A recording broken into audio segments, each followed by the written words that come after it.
Welcome in Tar Heel Nation to the Tar Heel Herald. If you could, please share this with your Tar Heel friends, family, or like, comment, subscribe. Anything helps the channel.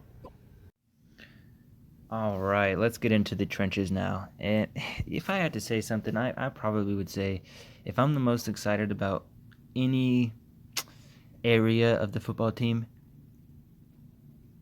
if I could spread it to the trenches in general, I'll say that. But if I had to focus on one, I would honestly say offensive line more, because this team was already a main factor of why we were such a great run team last year. People don't realize that Sam had to. The reason we ran a lot was because Sam had to overwork because they were just okay at pass blocking. That's why we ran a lot of RPOs, because when they're such a great run blocking team that if Sam wants to throw it, they're probably better at run blocking. So just have them block as if it's a run and let Sam throw it. And pass blocking, they're what? Let me see here. I got it written down. In pass blocking, they rank around the hundreds at everything. QB pressures and sack rates and everything like that. So, but when you look at their run blocking, all the stats there have them in the low 20s or even the teens, and is especially the most probably ranked highest in the best stat you could be ranked at as an offensive line, the line yards per carry, where they rank you like the first 3 yards, how efficient you get past the 3rd yard line. I don't remember exactly how they judge it, but it's the first 3 yards is 100% rewarded to the offensive line. 4 through 8 is 50% rewarded to the offensive line. And then after that, it goes to the running back. But they're ranked 16th in the nation for their efficiency between 0 and 8. So being ranked like that, with everyone coming back, you assume that Ty Chandler is going to have a heyday back there, and maybe even DJ Jones. We'll have to see. But the one thing that they do need to get better on the run side is they need to be better on 3rd and 4th down when the other team knows it's going to be a run, like on 3rd and 3, 4th and 3, or whatever, between 1 and 3 yards. They seem to have some issues when it's a clear and obvious run play. So if they can get more efficient on that, which I have a feeling they will be fine. I mean, it's not even like that's just their weakest link on the run game. It's not even, they're ranked like I think it was 40 something. But it's still just, I have no doubts that they'll be able to clean that up and have a better percentage next year. But we got a lot of people returning, which is why, since we're going to be having a lot of people as seniors on the line next year, let's see, we'll have 1, 2, 3. We'll have Jordan Tucker, Brian Anderson, and Marcus McKeithen. And obviously, if they come back, fantastic. But also, I believe, that is the weaker side of the offensive line, is the center and the right side. So they need to step up as seniors. They may come back, but if we have to replace them, all 3 of them, it looks like we have some recruits coming in, but we also have some people behind them who can ready to step up. You got Adorno behind him, who has been highly talked about as a freshman. So you even got Quiron Johnson, who's going to be a senior as well. He's a walk-on technically, but he just got a scholarship because of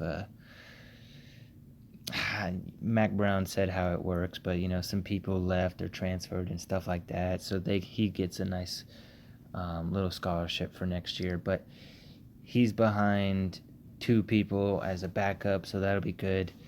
Then you got Wyatt Tunnel as a freshman behind Richards, who is just a sophomore, and Azudu's a sophomore. So a lot of young guys and some experienced guys, but this is the experience part of this is going to be great because everyone's going to be an upperclassman next year on the line because they were sophomores this year and they're going to be juniors next year. So that means everyone's going to be upperclassmen with all of our backups also going to be having some experience. And when we got 2 guys coming in, who knows if they'll be backups or even starting, but it's just fantastic with the fact that even a lot of these guys can come back again to at least keep this offensive line experienced until we can get a whole bunch more fresh faces in there, which we're starting to recruit. I think we're probably going to get at least, if I'm honest, 4 offensive linemen in this 2022 class. So I would assume so because we've already offered 5. One's committed. We have 4 others offered as far as I'm aware. But if not, I believe it's over 5.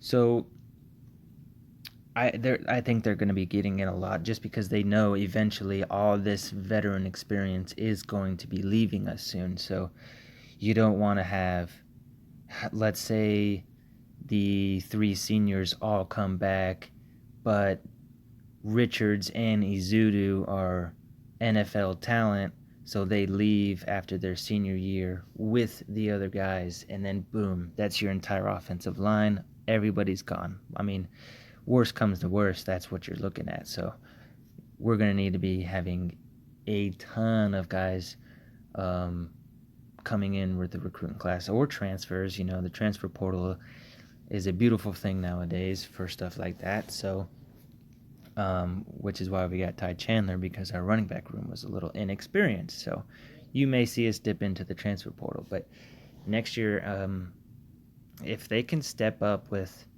the passing efficiency on the offensive line, you could see some great numbers out of this offense. And I think with the veteran experience, you're going to see.